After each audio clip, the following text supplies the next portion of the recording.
يا الله، السلام عليكم اعزائي المشاهدين. طبعا البارحة صار وياي موقف، بس الموقف ما ادري بتشي ما ادري ضحك، راح اسولف لكم واستمعوا وياي. البارحة ذكرى استشهاد الصحابي الجليل سعيد بن جبير سلام الله عليه، فرحنا للحي للزيارة. فبأثناء الزيارة ازدحام وهوسة، الموبايل ما اعرف يعني انباق من يمي او طاح من يمي ما ادري بيه. المهم الموبايل المحفظة مال الموبايل بيها هويتي مال الجامعة وبيها مبلغ يعني مالي، والمبلغ فدوة. فرجع بعدين يلا ربع ساعة يلا فكت ورا ما زرت، ادق على الموبايل يا اخي ما حد يرد. قلت معقولة مشمور طايح من يمي؟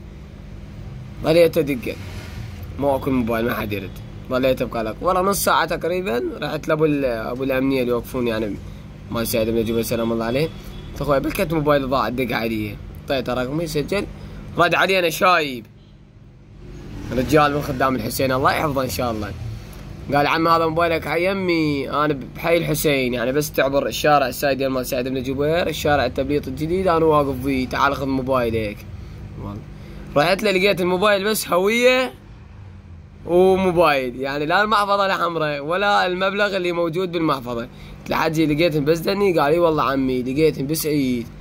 قلت له عمي مشكور رحمه الله على والديك. والله قال شو تضحك شافنا اضحك؟ قلت له والله عم هسه ما انا ما ادري ابكي ما ادري اضحك. هذا قلت له شو الحرام وابن خير خوش حرام هذا. قال شلون؟